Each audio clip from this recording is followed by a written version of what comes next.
Các bạn đi người mẫu.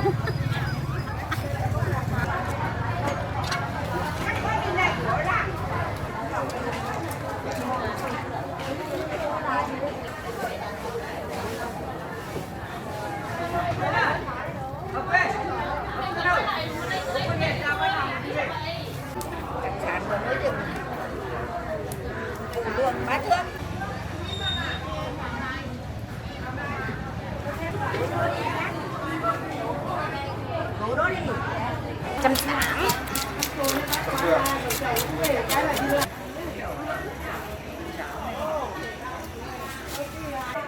Đúng không? Đấy.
Giữa trong người em bảo là trong thành phần đó là có nhiều cái thành phần cái đồ chim khô nước bỏ thì nó lên.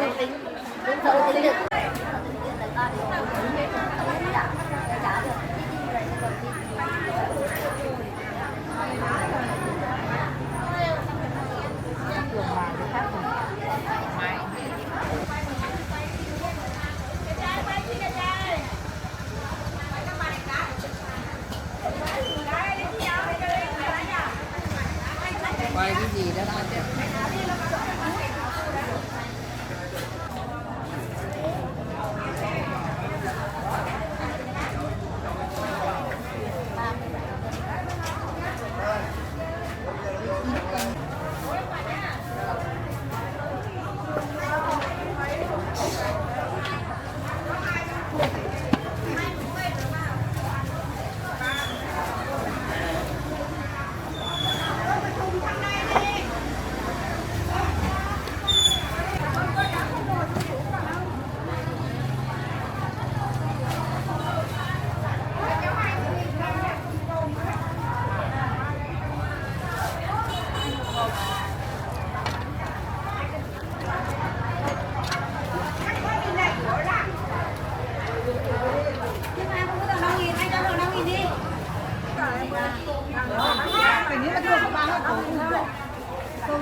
Củ cải mới bán ra đây Mi ơi. Bà ơi 15.000 một cân ạ.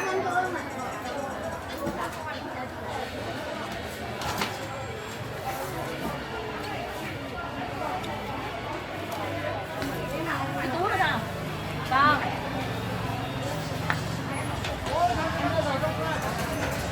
Cái cà rốt thì mấy cân? Đấy, cà rốt 15, củ cải 15 bằng nhau mà. À, cái tao nên củ rồi luộc. Tôi bán cho bà ơi. Luộc nó xanh xanh đỏ đỏ.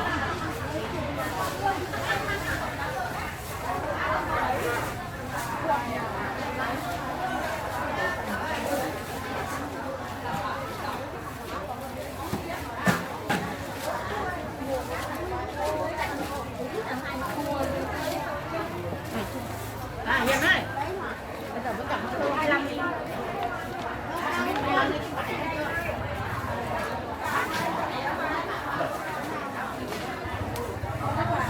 Vâng, bà chưa chắc. Đi nha. 25 đi đây ạ.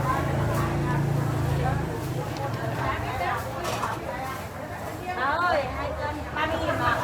Hả? 30.000. Ơi bác có chỉ cho bà tí hành nhá.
Em cứ sang em đổi thôi mà.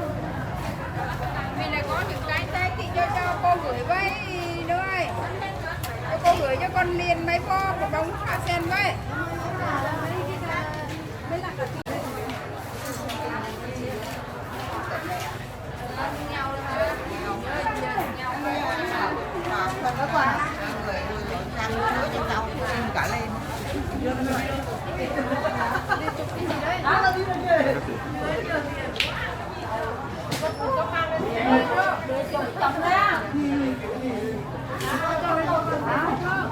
Của bà.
Biết rồi, không ngất không nói nhưng mà đang phải nói cả với nhau đang nói chuyện. Con lấy riêng hắn về nhà cửa đã chứ. Về nhà cửa đã.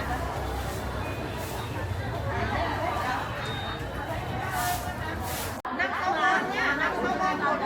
Này nhá, đừng có chờ 5 6 con là đến 9 giờ. Còn là con nhau của em thấy ở trong đó. Thôi.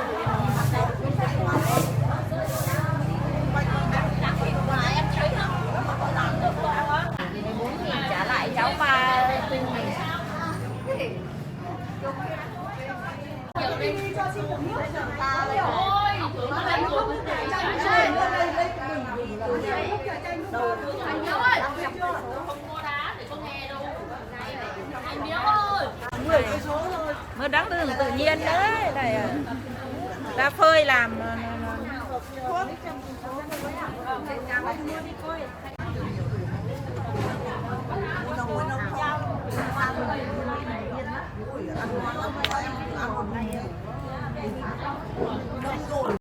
mít xéo đi bà ơi, mướp đắng đi bà.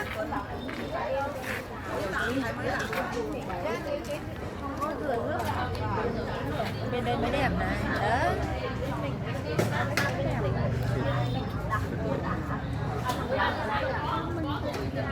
bao cần không mua món gì nữa gì.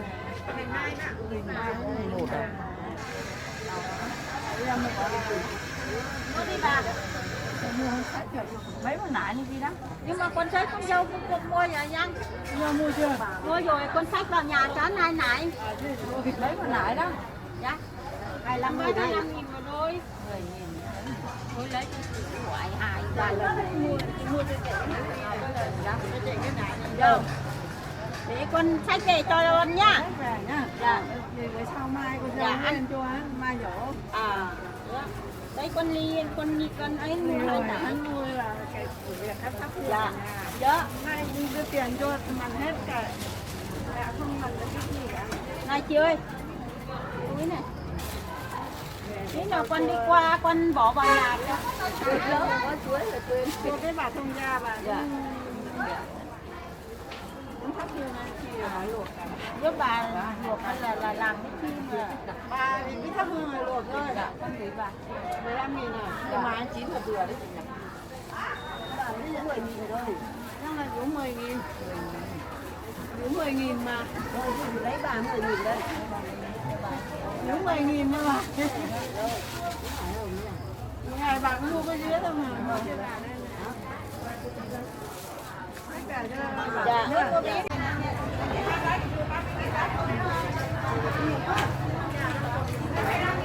Đấy, tự nhiên nó có phải dài không nhỉ? Bên lại là kim hồn mình.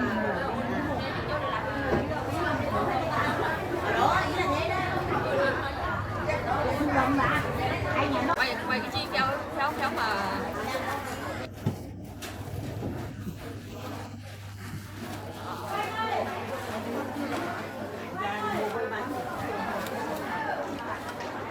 $15.000 đấy.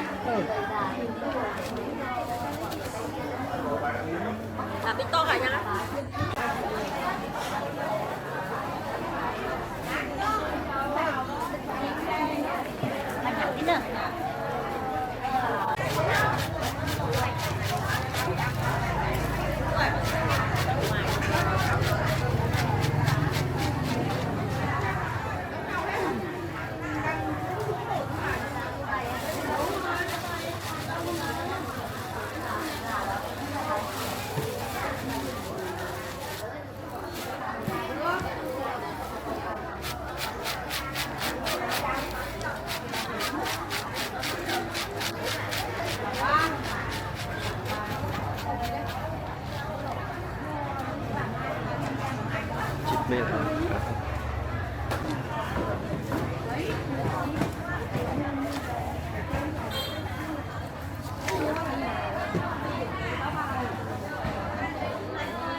Gì mà bây giờ?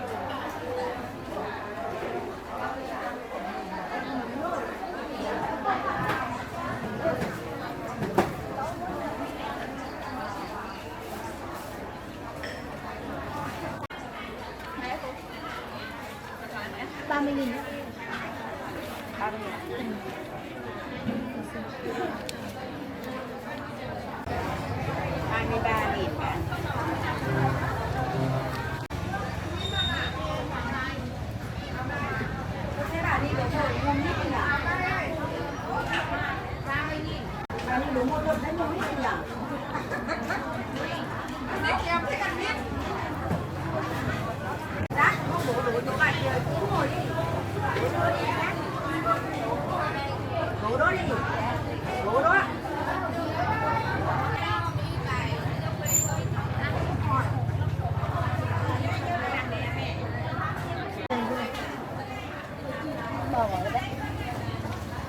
kéo kén.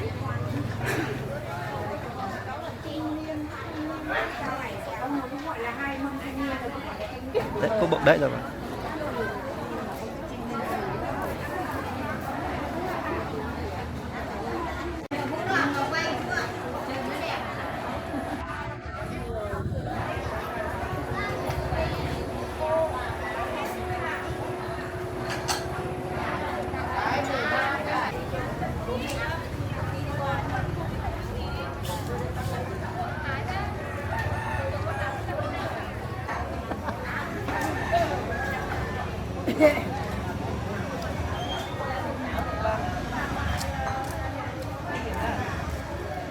Quay hàng ấy, quay người đẹp á.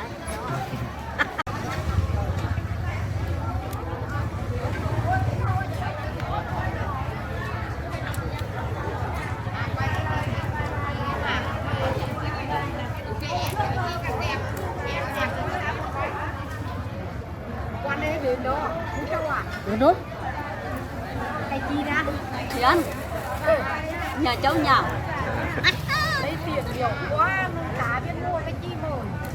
Các bạn đi người mẫu. siêu mẫu đó.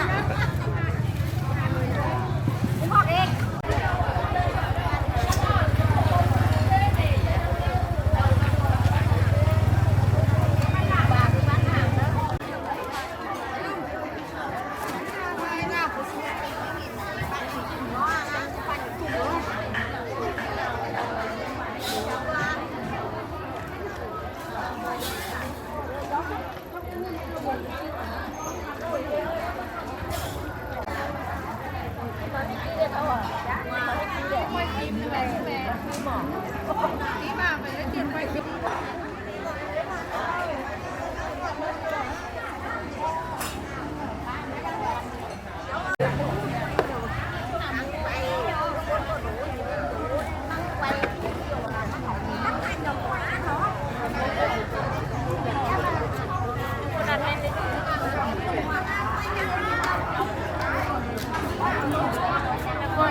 Đây là mướp bao tử, mướp sạch ở nhà đấy.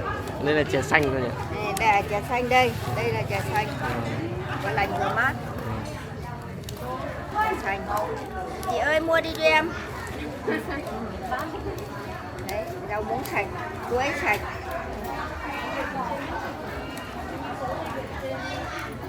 Đặc sản của núi rừng. Củ đường bát thước.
Nãy vừa bán quả 30.000.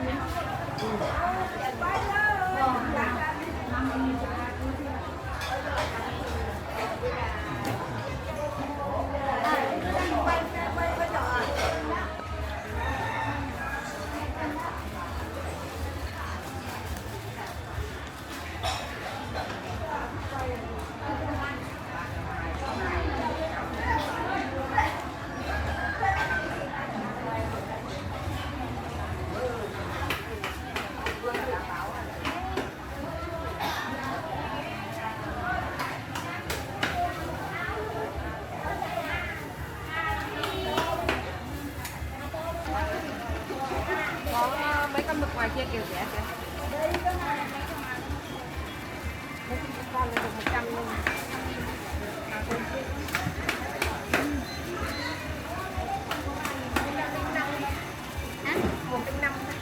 Linh năm.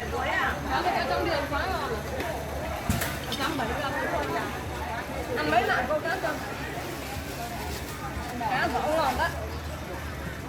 Tôi đã coi. Ý là cháu nhìn xem ưng bạn nào có lấy được.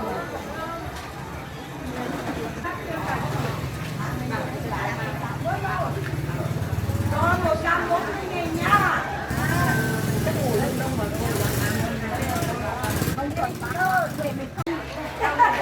Này, về hôm đó. Bao nhiêu ạ?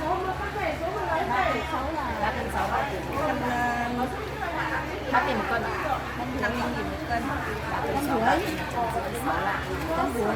8. 180.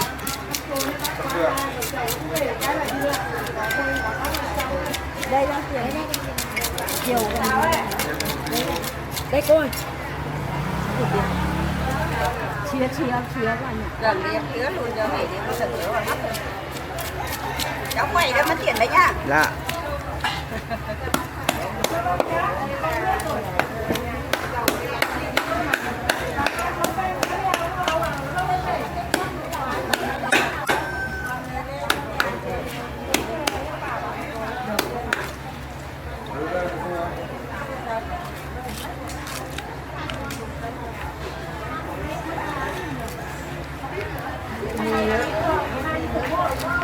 Ăn thì cần thiếu đúng không?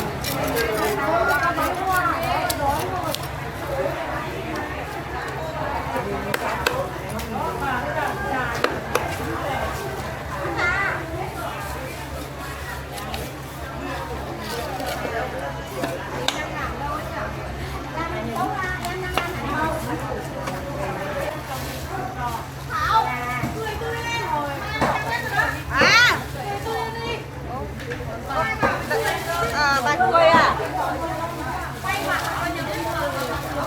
Cô mới đang bảo là hát mà quay là cô phải lấy thêm tiền đấy.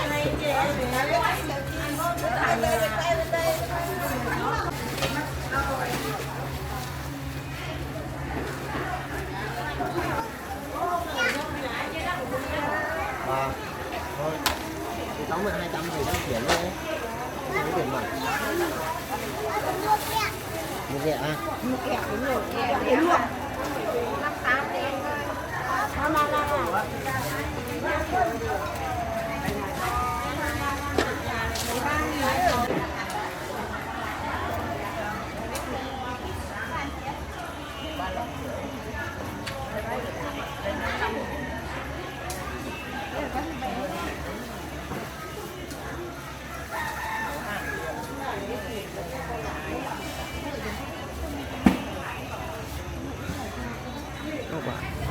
Chợ vùng cao, chợ miền núi.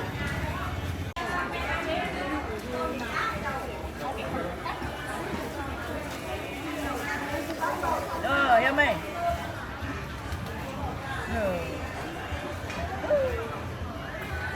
Cà phê hôm qua.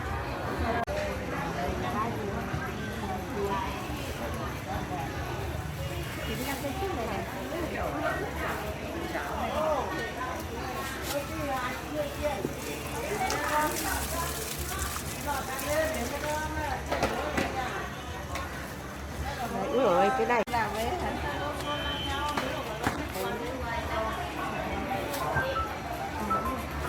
mười con rồi. 10 con. 20.000 đấy nhỉ?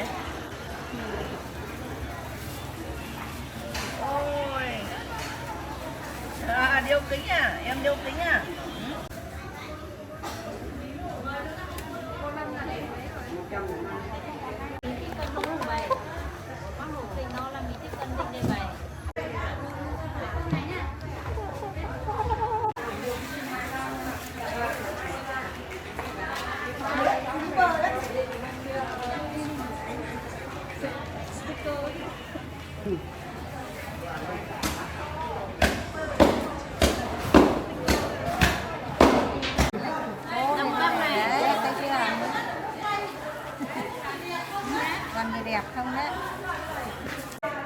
không?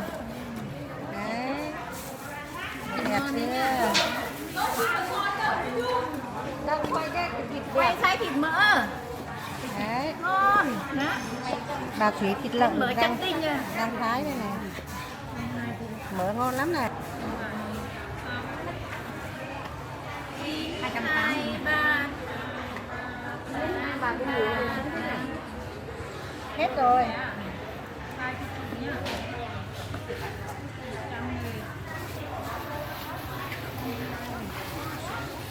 Chị ấy đây.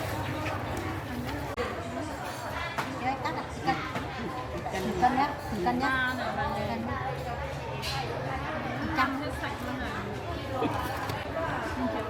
Đây 60 thì mang lên kênh. Thế khu kênh của em giờ này giò vùng cao mà ăn giò vùng cao nhá, đó giò hơi bị tuyệt đỉnh này. Biết giò vùng cao người ta làm như thế này chứ. Đây là như thế này là đó, biết giò quá đỉnh quá ngon. Cáo giò trên Đồng Tâm.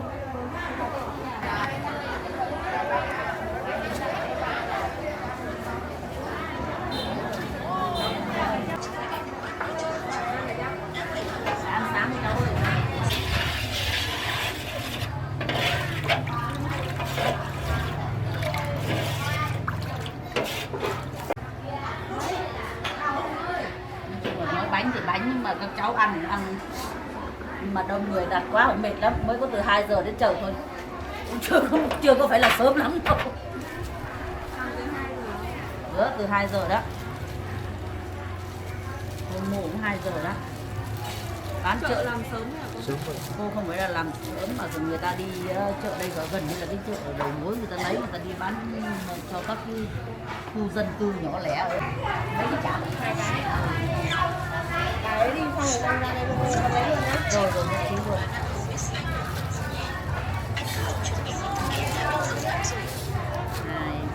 Tôi lại thấy bọn trẻ nói rất đúng đấy chứ.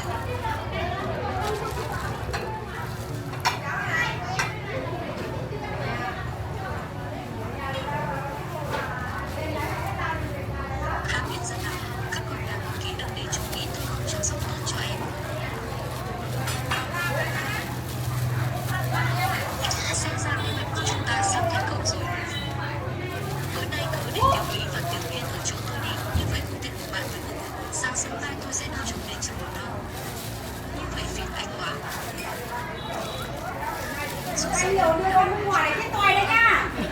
Đây, cháu lấy bát to hay bát nhỏ? Bát nhỏ. Bát nước chấm.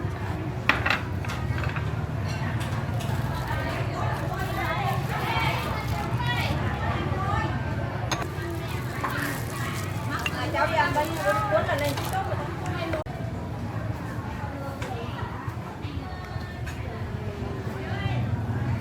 Nữa.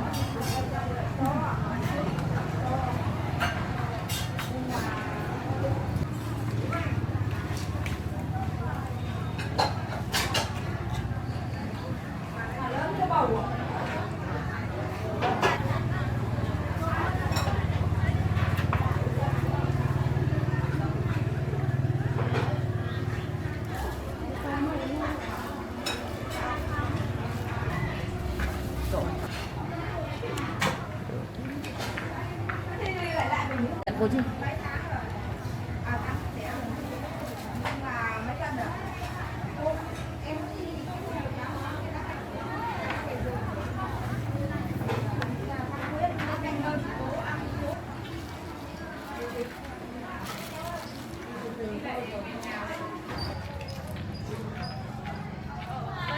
Sao nó lên sữa không ăn tôi.